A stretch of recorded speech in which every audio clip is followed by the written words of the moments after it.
Olá, meu nome é Cleberson Queiroz, eu sou médico oncologista. Bom, a dica de hoje a gente vai falar sobre câncer e genética.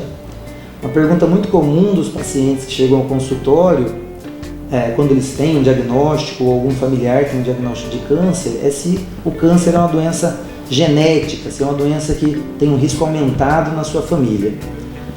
Normalmente a gente começa explicando que, na verdade, todo câncer é genético, né? O câncer é uma doença que ela começa nos genes das células, então, por definição, todo câncer é genético. Na verdade, o que a pessoa está preocupada é se o câncer é hereditário.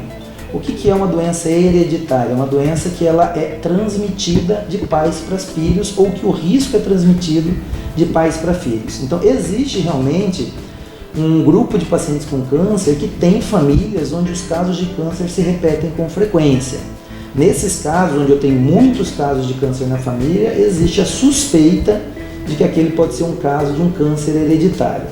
A maioria dos casos de câncer não é hereditário. 90% dos casos de câncer a gente chama de esporádico. O que isso quer dizer? Eles aconteceram por acaso, por causa de um monte de fator, um monte de riscos que a pessoa se expôs ao longo da vida, mas não é nada relacionado à genética da família. Mas a gente sabe que algo em torno de 10% dos casos de câncer são sim relacionados a mutações genéticas que passam de pais para filhos. Em que casos eu devo suspeitar que aquele caso de câncer possa ser um câncer hereditário? Principalmente nos casos de cânceres repetidos na família, quer dizer, uma pessoa teve câncer de mama, a mãe teve câncer de mama, uma tia teve câncer de mama. Esse é um caso de suspeita por uma síndrome de câncer naquela família, de câncer hereditário. Às vezes, quando tem casos de cânceres diferentes, alguns tipos de mutação nos genes provocam um risco aumentado de diferentes tipos de câncer.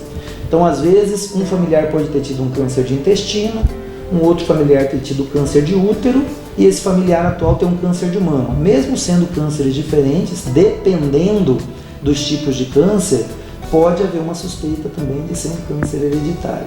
Então, na verdade, quando tiver vários casos de câncer na família, é um caso que tem indicação de se procurar um especialista.